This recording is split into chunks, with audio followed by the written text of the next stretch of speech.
আমার সঙ্গে এই মুহূর্তে এই ঘন্টায় যুক্ত রয়েছেন অবসরপ্রাপ্ত মেজর এবং নিরাপত্তা বিশ্লেষক ডক্টর নাসিরউদ্দিন আহমেদ। আরও একবার আমন্ত্রণ আপনাকে। আগের ঘন্টায় বেশ কিছু বিষয় নিয়ে আমরা আলোচনা করছিলাম।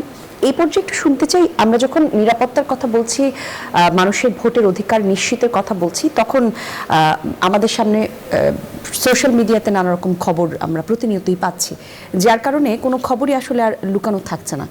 সংবাদ মাধ্যম হোক, গণমাধ্যম হোক, বা একজন সাধারণ মানুষের বরাত দিয়ে আমরা বিভিন্ন খবরাখবর পাচ্ছি, কিন্তু এর ভিড়ে একটা ঝুঁকি থেকেই যায়, সাইবার অ্যাটাকের একটা ঝুঁকি থেকে যায়। এবারের ইলেকশনকে কেন্দ্র করে অনেকেই বলছে এই ধরনের সাইবার অ্যাটাকের এক ধরনের পরিমাণ বাড়তে পারে, একটা ঝুঁকি থাকতে পারে। আপনি কি একটু ব্যাখ্যা করতে পারেন কিনা কীরকম আশঙ্কা করা যায়, এই ধরনের ঝুঁকি কেমন প্রভাব ফেলবে বা কী রকম সমস্যার তৈরি হতে পারে সাইবার অ্যাটাক হলে?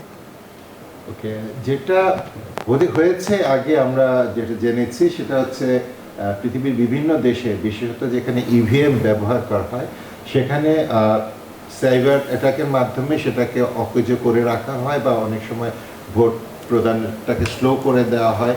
এবং এমনও হয় যে একটা নির্দিষ্ট প্রতীকে ভোট দেওয়া হয়েছে কিন্তু সেটা অন্য জায়গাতে কাউন্ট হয়েছে। এটা ভারতীয় পার্লামেন্টে একদম ইভিএম ব্যবহার করে দেখানো হয়েছে। আমাদের ক্ষেত্রে এই ধরনের সম্ভাবনা নাই।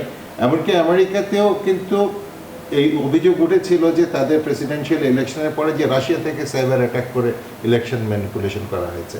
আমাদের ক্ষেত্রে সে ধরনের নাই। কিন্তু আমি যেটা আশঙ্কা করছি সেটা হচ্ছে যে যেটা আজকে রাত্রে ঘটতে পারে বা আগামী কালকে ঘটতে পারে বা যে কোনো সময় ঘটতে পারে, সেটা হলো এমন কিছু তথ্য হঠাৎ করে সামাজিক যোগাযোগ মাধ্যমে ছড়িয়ে দেওয়া যেটা একটা নির্দিষ্ট এলাকায় চরম উত্তেজনা তৈরি করবে। উদাহরণ দিয়ে যদি আপনি বলি, দেখেন ময়মনসিংহের ভালুকায় যে ঘটনাটা ঘটলো, একটা অমুসলিম ছেলে কি বলেছে সেটা সোশ্যাল মিডিয়াতে ছড়িয়ে গেল।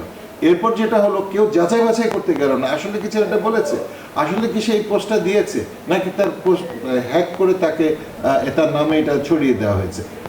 ফলাফল কি হলো, তাকে পিটিয়ে শুধু মারাই হলো না, তাকে আগুন ধরে তার দেহটাকে ভস্ম করে দেওয়া হলো। আমিরে জামাতের নামেও কিন্তু একটা ইদানিং একটা কথা বেরিয়েছে যে নারী সম্পর্কে উনি একটা কথা বলেছেন, যদিও বলা হচ্ছে এটা একটা ডিস্টর্টেড মিসইনফরমেশন বা এটা একটা সাজানো নাটক বা এটা সাইবার চুপি করা হয়েছে, কিন্তু এটা নিয়েও সবাই কিন্তু একমত না, কনভিন্স না। আজকে রাত্রে যেখানে সংখ্যালঘুদের ভোট আছে বা নির্দিষ্ট এলাকায় একজন প্রার্থীর ভোট আছে, সে এলাকার কারণে আমি যদি এই ধরনের কোনো একটা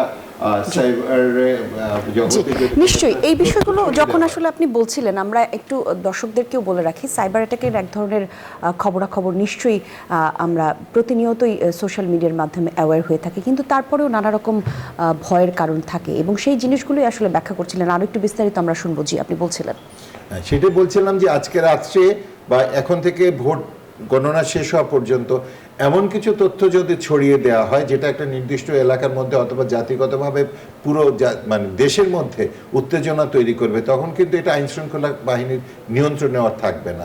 সুনির্দিষ্টভাবে যদি বলি, কোনো ইসলাম সম্পর্কে বা নির্দিষ্ট কোনো ধর্ম সম্পর্কে কোনো এলাকার একটা ছেলে বা কোনো একটা নেতা বা কেউ একজন একটা মন্তব্য করেছে, সেটা ফেক আমি হয়তো পরে প্রমাণিত হবে, কিন্তু মুহূর্তের মধ্যে যখন এটা ছড়িয়ে যাবে এবং ভোট তো আপনি ইচ্ছা করলেও বিকেল 4:30 পরে আর নিতে পারছেন না, তো আপনি এই সামাল দিবেন কিভাবে? ওই সময় তো দেখা গেল যে ওই পাড়াটা পুড়িয়ে দিয়েছে, যে ইসলামের বিরুদ্ধে তুমি কেন কথা বলেছো।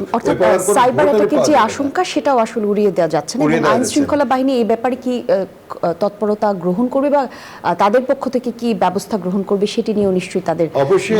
সেখানে আমাদের বিটিআরসি যেটা আছে, যারা এইগুলো কন্ট্রোল করে, তাদেরও সার্বক্ষণিক মনিটরিং দরকার এবং আরো দরকার যেটা সেটা হচ্ছে যে কমপ্লেন করার যে জায়গাগুলো সেগুলো যাতে সচল থাকে। জি, ধন্যবাদ আপনাকে।